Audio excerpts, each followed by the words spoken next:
नमस्कार दोस्तों, सिंह ट्यूटोरियल में आपका एक बार फिर स्वागत है।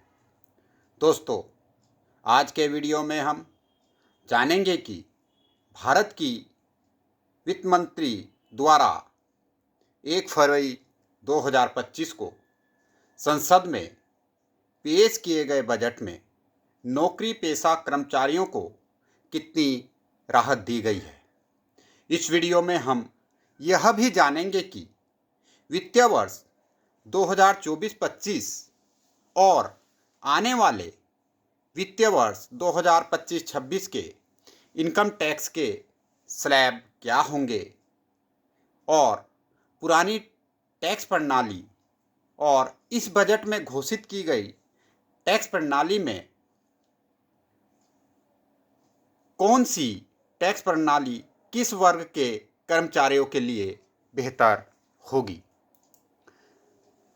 केंद्रीय वित्त मंत्री निर्मला सीतारमण ने लोकसभा में आम बजट 2025-26 शनिवार दिनांक 1 फरवरी 2025 को पेश किया, जिसमें उन्होंने मध्यम आय वर्ग के नौकरी पेशा कर्मचारियों की 12 लाख रुपए तक की आय को टैक्स के दायरे से बाहर रखकर राहत दी है। वित्तीय वर्ष 2024-25 में यह छूट 7 लाख रुपए थी, जिसे बढ़ाकर 25-26 के लिए 12 लाख रुपए कर दिया गया है। यानी यहाँ आपको 5 लाख रुपए टैक्स छूट का बेनिफिट दिया गया है। अब हम जानेंगे कि ऐसे कर्मचारी जिनकी इनकम 12,75,000 है, उन्हें कितना लाभ मिलेगा। वित्तीय वर्ष 24-25 में जिन कर्मचारियों की इनकम 12 लाख रुपए थी, उन्हें 80,000 रुपये इनकम टैक्स देना पड़ता था। आम बजट 2025-26 के लिए की गई घोषणा के अनुसार वित्तीय वर्ष 2025-26 में जिन कर्मचारियों की सालाना इनकम 12,75,000 रुपये तक है, उन्हें इनकम टैक्स में छूट की सौगात दी गई है। अब हम वित्तीय वर्ष 24-25 और 25-26 के जो इनकम टैक्स के स्लैब्स थे, उनकी तुलना करेंगे, उनको एक बार देखेंगे। 0 से 3 लाख तक 24-25 में कोई टैक्स नहीं था और 25-26 में जो अभी घोषणा की गई है उसके अनुसार 0 से 4 लाख तक कोई टैक्स नहीं है।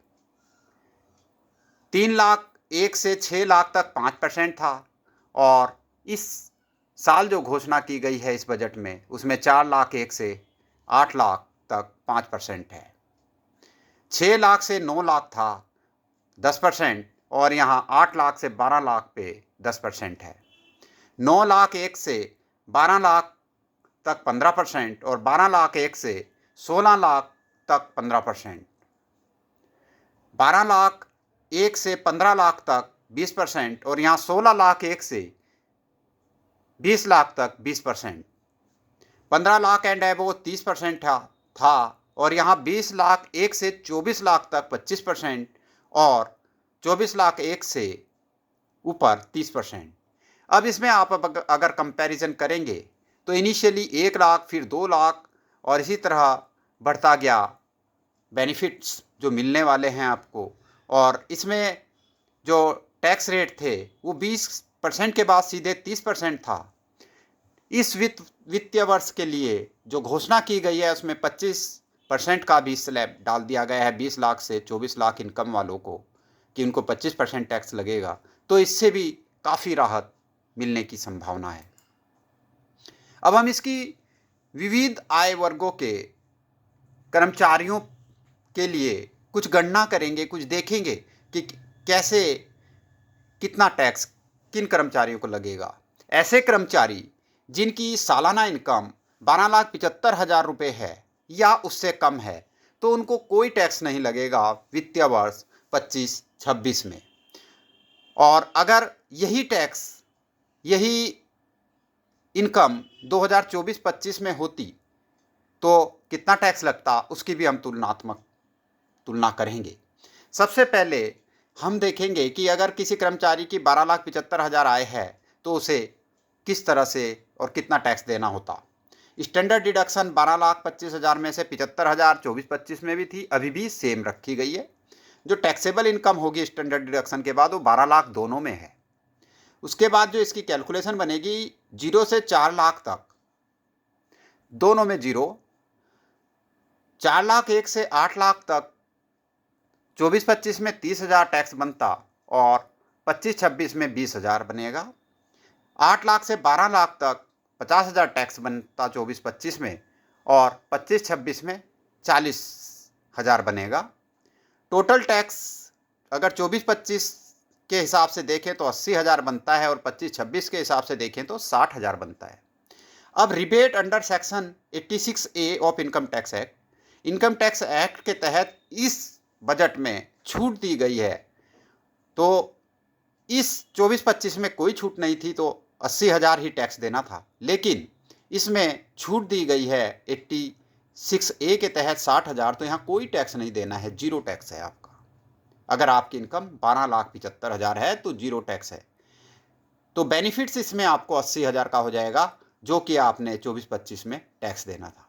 अब हम नेक्स्ट स्लैब्स, अभी 12,75,000 तक की इनकम की बात करी हमने, अब इसका जो सेकंड स्लैब्स है उसकी बात करते हैं 16,75,000। सपोज आपकी इनकम 16,75,000 सालाना है तो आपको कितना टैक्स देना पड़ेगा और किस स्लैब में कितना बेनिफिट होगा। 16,75,000 आपकी सालाना इनकम है, स्टैंडर्ड डिडक्शन दोनों में 75,000 है, 24-25 में भी और 25-26 में भी। उसके बाद income tax after standard deduction होगा यहाँ 16 लाख और यहाँ भी 16 लाख। 0 से 4 लाख दोनों में जीरो, 4 लाख 1 से 8 लाख तक यहाँ 30,000 यहाँ 20,000, 8 लाख 1 से 12 लाख तक यहाँ 50,000 यहाँ 40,000 होगा, 12 लाख से 16 लाख तक यहाँ 90,000 यहाँ 60,000 होगा। टोटल टैक्स होगा 1,70,000। 24-25 में अगर टैक्स में बदलाव नहीं होते तो ये आपको 1,70,000 देना था, लेकिन जो बदलाव किए गए हैं इस बार, घोषणाएं की गई हैं 25-26 के लिए, वो 1,20,000 बन रहा है।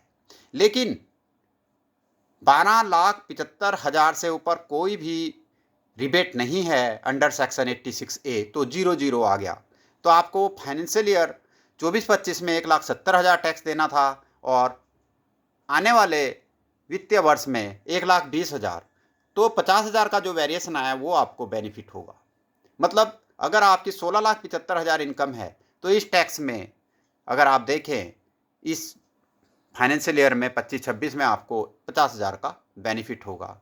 अब हम नेक्स्ट लेते हैं कि अगर 20,75,000 है, नेक्स्ट स्लैब 20 लाख तक है, तो उसमें 75,000 का जो छूट दी गई है उसके अकॉर्डिंग देखते हैं। स्टैंडर्ड डिडक्शन 75,000, नेक्स्ट इनकम जो आ गई टैक्सेबल इनकम वह 20 लाख 20 लाख, 4 लाख तक कुछ नहीं, 4 लाख से 8 लाख तक 30,000 यहाँ 20,000, 8 लाख से 12 लाख तक 50,000 40,000, 12 लाख से 16 लाख तक 90,000 और यहाँ 60,000, 16 लाख से 20 लाख तक 1,20,000 और यहाँ 80,000। टोटल जो बनेगा आपका 2,90,000 और यहाँ 2 लाख रुपये। तो इसमें रिबेट कुछ नहीं मिलेगी, यहाँ आपको 2,90,000 देना है और यहाँ आपको 2 लाख रुपये टैक्स देना है वित्तीय वर्ष 25-26 में। टोटल जो बेनिफिट होगा वह 90,000 का होगा वित्तीय वर्ष 25-26 में, और 24-25 में 2,90,000 टैक्स देना था और 25-26 में 2 लाख ही देना है, 90,000 का बेनिफिट होगा। दोस्तों अब हम जानेंगे कि पुराने टैक्स स्लैब थे, हमें ऑप्शन था कि या तो पुराने ले लो या नए टैक्स ले लो, उसमें किन कर्मचारियों को बेनिफिट होगा। अब इसमें 12,75,000 तक तो जिनकी सैलरी है, सालाना इनकम है, उनको तो कोई टैक्स देना ही नहीं है। इसमें जो बेनिफिट होगा वह उन कर्मचारियों को होगा जिनकी इनकम 12,75,000 या उससे अधिक है, लेकिन वह जो डिडक्शंस हैं वह ले रहे हों। जैसे आपने हाउसिंग लोन पे अगर 2 लाख रुपए आपका इंटरेस्ट पेड कर रहे हैं आप, और HRA एग्जाम्पशन 80C में आपके पास अच्छी खासी है, HRA आप अच्छा खासा एग्जाम्पशन ले सकते हैं, और 80 CCD1 NPS कंट्रीब्यूशन है आपका, 80 CCD1 सेविंग अप टू 50,000 है, और सेक्शन 80D में आपका सेविंग है, सेक्शन 80 CCD में है, या जो भी इनकम टैक्स की सेविंग है, इसमें अगर आप 8 लाख से 9 लाख रुपए तक सेविंग करते हैं, वह कौन से कर्मचारी होंगे जिनकी सालाना इनकम 12,75,000 से ऊपर है।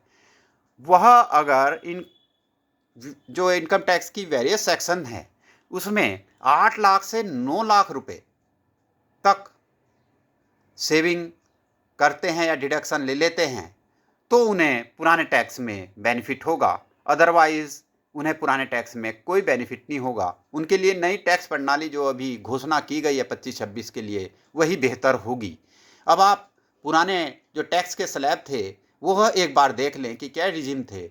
0 से 2.5 लाख तक 0 था, 2.5 लाख 1 से 5 लाख तक 5% थे, 5 लाख 1 से 10 लाख तक 20% थे, 10 लाख 1 और एबो के लिए 30% थे। ये पुराने जो काफ़ी पुराने स्लैब्स हैं ऑल टैक्स रिजिम के, वो 0, 5, 20 और 30 थे। और न्यू जो अभी घोषणा की गई है वह जो टैक्स स्लैब हैं 0 से 4 लाख 0 है, 4 लाख 1 से 8 लाख तक 5% है, 8 लाख 1 से 12 लाख तक 10% है, 12 लाख 1 से 16 लाख तक 15%, 16 लाख 1 से 20 लाख तक 20%, 20 लाख 1 से 24 लाख तक 25%, और 24 लाख 1 और एबो के लिए 30% है। जो नए टैक्स स्लैब्स दिए गए हैं 25-26 में, इसमें काफ़ी फ्लेक्सिबिलिटी दी गई है और ऑल रेंजेस दी गई हैं। 5-5% का इसमें ग्रोथ दिया गया है।